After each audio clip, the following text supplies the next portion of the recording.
Hello, hello, everyone. Kimberly here with another 10-minute tidbit for high performance. And today we are going to talk about bias. All right, so what is bias really? According to the dictionary, bias is having a prejudice for or against something that may seem unfair. That's from Webster, I believe.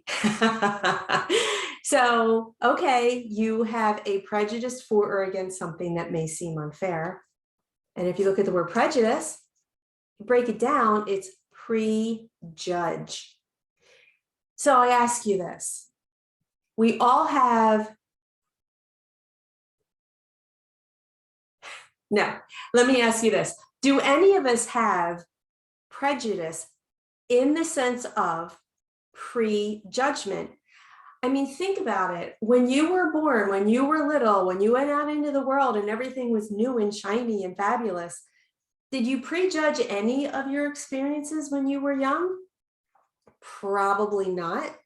And then as you grew up, you possibly had experiences that you didn't quite like, or you possibly were privy to conversations that were for or against a certain thing.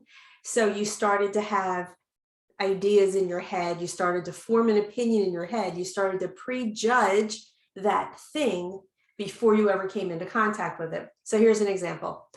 One side of my family was very suburban. They never went into the city for anything really. It just wasn't their thing. And my other side of the family loved the city. The city closest to me is Philadelphia. So with my one side of the family, I would go to Philadelphia and I would go to museums and to, I don't know, parades and whatnot. And with the other side, it was always local to where they lived. Now, I don't think either one actually said, I really prefer this, I really prefer that. But by their actions, I gleaned, I learned from them what they liked best to do.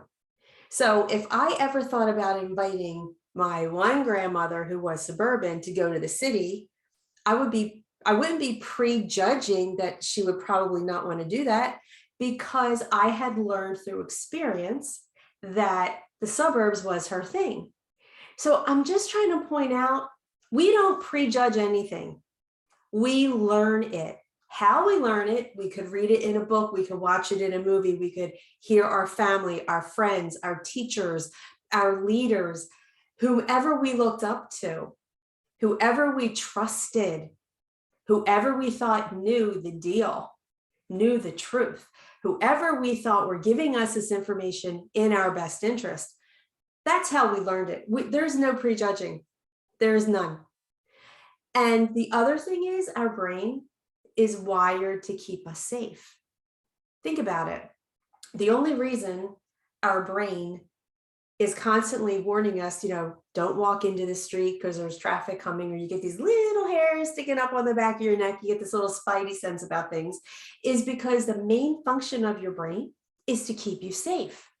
So if you've heard a lot of things for or against something, and you now form what people refer to as a prejudice, you've now learned that you should prejudge a situation in a good way or a bad way, then it's learned that this thing could or could not be safe. This thing could or could not be good for us. So our brain will give us that little spidey sense to do it, or not give us a spidey sense if it has already determined that it is safe to do. So my 10-minute tidbit for today is, if a bias towards or against something, the definition, is a prejudice that may seem unfair, and you deem everything that you're biased about as bad, how are you ever going to shift it? Anything that you deem as unnecessary, unworthy, unappealing, uncomfortable, we avoid it. So how are we ever going to get past our bias? How are we ever going to get past our prejudice, the things that we've learned, if we don't look at it and spend the time to say, hey, this may have been relevant in my life before. It may never have been relevant in my life. That doesn't matter. Today's today. Is it relevant now? So if you look at everything from that lens, if you don't make it wrong to have that opinion, if you don't make it wrong to have that feeling, if you don't make it wrong to have that instinct, I want to say, then you make it okay to look at it. You make it okay to sit with it. You make it okay to think about, okay, today, does this still apply to me? And if it doesn't, you just let it go. You can't fight against it. Fighting against it is only going to make you think negatively about yourself and keep your negative biases alive. So give yourself a break. Do yourself a favor. Stop making it wrong that you have whatever you have going on in your head, and start thinking, you know what? I'm going to look at it. I'm going to look at it from today. I'm no longer this age or that age or that age or that age. I'm no longer the same person I was yesterday. I woke up different today than I did yesterday because I had all those experiences yesterday that formed me into who I am today.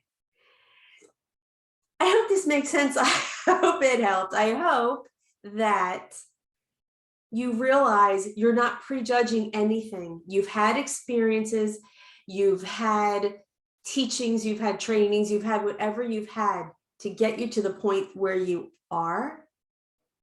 And the beauty is, if you're here listening to my voice, you can unlearn that. You can undo that. You can undecide that. You can choose that you are going to allow yourself to look at it for what it is, to look at yourself for who you are today, and for you to let it go. Anyway, that's my 10-minute tidbit for today. I hope you enjoyed it. If you have any comments, please post them below. And please know you can contact me at kimberlytrefz@gmail.com. Trefz is Trefz. So until next time, I hope you all have a beautiful day.